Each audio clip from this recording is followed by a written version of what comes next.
안녕하세요. 김양재 목사입니다. 꿀보다 더 단 말씀이 있는 달콤한 큐티 시간입니다. 어제 부활절 주일 잘 보내셨지요?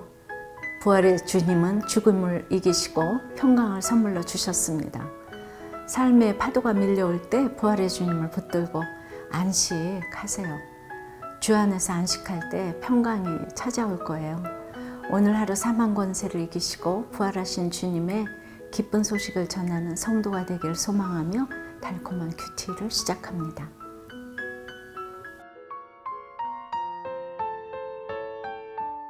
만민에게 복음을 전파하라. 마가복음 16장 15절.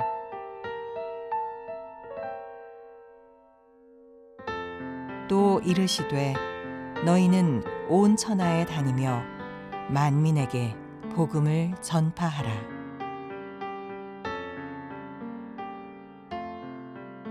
오늘 본문은 마가복음 16장 14절에서 20절까지입니다. 하나님 아버지, 오늘 주님의 명령대로 만민에게 복음을 어떻게 전파해야 될지 가르쳐 주시옵소서. 듣겠습니다. 안식 후 첫날 이른 아침에 살아나신 예수께서 막달라 마리아에게 먼저 그 모습을 보이셨어요. 근데 그 소식을 듣고도 제자들은 믿지 않습니다. 그동안 예수님과 함께하던 사람들 중에 두 사람이 걸어서 시골로 가다 예수님을 보고 그 소식을 남은 제자들에게 알리지만 역시 믿지 않았습니다. 예수님이 십자가 고난과 부활을 그토록 얘기해 주셨는데도 제자들은 예수님이 살아나신 것을 도저히 믿으려 하지 않습니다. 그러니 오늘 14절에 제자들이 음식 먹을 때에 부활하신 예수께서 그들 앞에 직접 나타나셔서 그들의 믿음 없음과 완악함을 꾸짖으세요. 십자가에 못 박히시기 전까지 온갖 이적을 다 보이며 양육하셨지만 정작 주님이 잡혀가시니 다 주님을 버리고 도망간 제자들이잖아요. 심지어 베드로는 주님을 3번씩이나 부인했지요.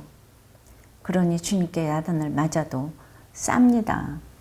그러나 주님은 이런 배신 때문에, 인간적인 옳고 그름 때문에 그들을 꾸짖고 야단치신 것이 아닙니다. 예수님의 부활 소식을 완악한 마음으로 믿지 않은 것을 꾸짖으신 것이죠. 이 꾸짖음은 말씀으로 양육해도 여전히 변함이 없는 완악한 제자들에 대한 안타까운 사랑의 표현입니다. 여러분 어떠세요? 제자들보다 못했으면 못했지 나을 게 하나 없지 않나요? 귀를 닫고 있으니 말씀이 들리지 않고 말씀을 들어도 한 귀로 흘려듣는 우리의 완악함 때문에 그래서 늘 안타까운 주님이세요. 한번 생각해 보세요. 예수님이 부활하신 것과 마지막 날에 나도 그렇게 다시 살 것이라는 그 약속의 말씀이 믿어지세요? 주님의 은혜로 다시 살아난 지체들의 간증을 완악한 마음으로 듣지는 않나요? 그럼에도 주님은 제자들을 그리고 우리들을 절대 포기하지 않으십니다. 15절에 또 이르시되 너희는 온 천하에 다니며 만민에게 복음을 전파하라는 사명을 주시기 위함입니다. 이것이 복음의 주제예요. 우리를 양육하시는 목적이자 이 땅에서의 마지막 명령입니다. 그런데 16절에 보니까 믿고 세례받는 사람은 구원을 얻는데요. 믿지 않는 사람은 정죄를 받는데요. 그러니까 복음을 전할 때 그 말씀을 믿고 받아들이는 사람이 있는가 하면 여전히 불신하고 심지어 배척하는 사람도 많잖아요. 믿으면 구원이요. 불신하면 정죄를 받는다고 정확하게 말씀하세요. 구원이냐 정죄냐 이 두 갈래 길은 복음을 접하는 순간 어떤 선택을 하느냐에 따라 결정됩니다. 17절과 18절에 보니까 믿는 자들에게는 이런 표적이 따르리니 곧 그들이 내 이름으로 귀신을 쫓아내며 새 방언을 말하며 뱀을 집어올리며 무슨 독을 마실지라도 해를 받지 아니하며 병든 사람에게 손을 얹은 즉 나으리라 하시니라. 예, 믿는 자들에게는 표적까지 따른다고 해요. 예수님의 이름으로 귀신을 쫓아내며 새 방언, 천국 방언 말하는 거죠. 우리 사랑의 언어, 이거 다 새 방언이죠. 뱀을 집어 올리며 무슨 독을 마실지라도, 무서운 미움의 독을 마실지라도 해를 받지 아니한다고 해요. 병든 사람에게 손을 얹은 즉 나으리라. 우리가 날마다 큐티하며 말씀을 보고 듣고 부르짖으면 무슨 독을 마셔도 해를 당하지 않고 사람을 살리는 은사까지 주십니다. 내가 대단해서가 아니라 내가 예수님을 믿으니 새 방언을 말하고 예수께서 주신 그 이름의 능력으로 귀신을 쫓아내고 사람을 살리게 되는 놀라운 역사가 일어나는 거죠.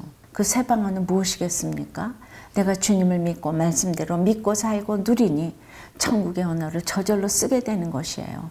새 방언이 따로 없습니다. 죄송합니다. 감사합니다. 내 탓입니다. 사랑합니다. 그저 나를 낮추고 남을 섬기며 내 죄를 먼저 보다 보면 그 입에서는 천국의 언어만 나오게 되는 것이지요. 여러분은 어떠신가요? 집안에서, 직장에서, 학교에서 천국의 언어를 쓰고 있나요? 주님을 믿고 따른다고 하면서도 여전히 지옥의 언어를 내뱉고 있지는 않습니까? 주님께서 내게 주신 능력은 무엇입니까? 그 능력으로 주님을 증거하며 사람을 살리는 사명을 잘 감당하고 있습니까?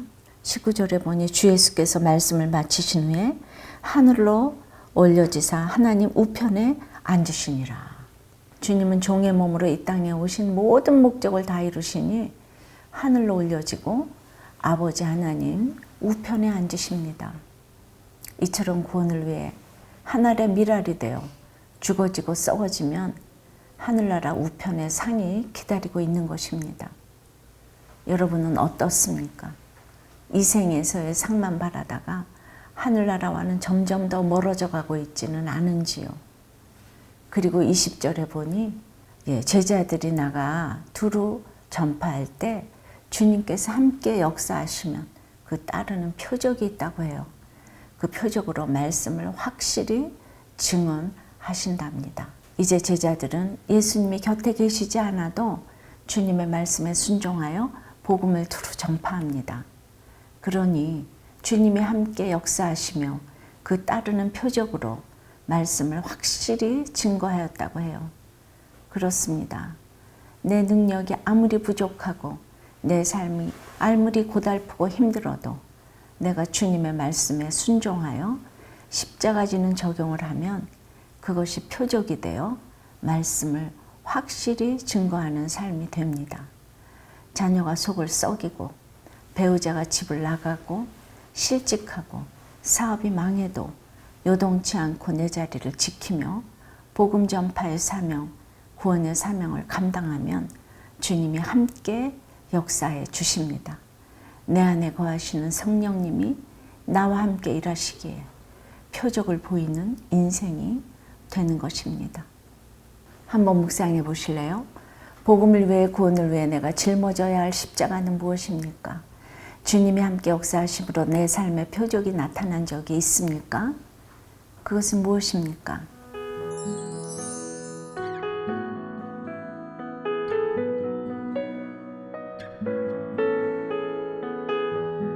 함께 선교 비전을 품었던 아내로부터 이혼 소송을 당하며 자신의 완악함을 깨닫게 되었다는 한 성도님의 새 전공, 새 고백, 새 사명이라는 이런 제목의 성도님의 묵상 간증이에요. 이분은 결혼한 지 2년 만에 선교는커녕 아내에게 이혼 소송을 당하자 가장 기본적인 공동체인 가정이 깨지는 것이 수치스러웠고 믿음마저도 와르르 무너지는 것 같았대요. 직장 신우회와 교회 선교팀 리더를 맡을 정도로 신앙이 두터웠지만 내 가정 하나도 못 지키는 사람이 무슨 영혼 구원이냐 하는 자괴감에 빠졌고 자신을 향한 정죄감으로 마음이 힘들었습니다. 그러다 이분은 너무 힘들어 참석하게 된 소그룹 모임에서 지체들로부터 늘 현실적이지 않고 이혼론적인 신앙생활을 한 자신의 완악함에 대해 꾸지람을 들었다고 해요. 그래서 오늘 그 14절 말씀에 예수님이 제자들의 믿음 없는 것과 마음이 완악한 것을 꾸짖으신 것처럼 말이죠. 그리고 온 천하에 다니며 만민에게 복음을 전파하라는 이 15절의 말씀을 보며 이혼당한 자신의 사명이 뭘까? 표적은 또 무엇일까? 곰곰이 생각하던 중에 이혼 사건이 그 표적이며 이혼 위기에 처한 가정을 살리는 것이 자신의 사명임을 깨닫게 되었다는 것이죠. 여러분, 어떤 상황에서도 복음 전파를 이렇게 할 수가 있어요. 이혼을 해도 할 수 있고 안 해도 할 수 있고, 그러나 지금 말씀이 들리는 이때 사명을 깨닫고 그 자리에서 주님을 전할 수 있어야 합니다. 이분에 적용하기는 전도를 할 때 사용할 이 교회 주보를 출근 전에 가방에 꼭 챙기겠습니다. 이혼 소송으로 고통 가운데 있는 지체들의 아픔을 잘 들어주고 구체적으로 돕겠습니다.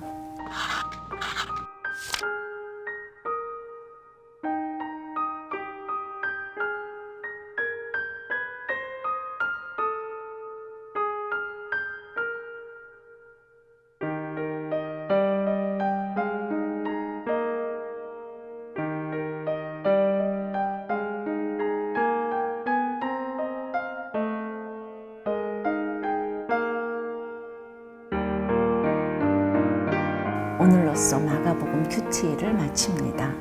지난 3월 1일 마가복음 큐티를 시작하며 마가복음은 종으로 오신 예수님에 대한 기록이라고 했던 말 기억하세요?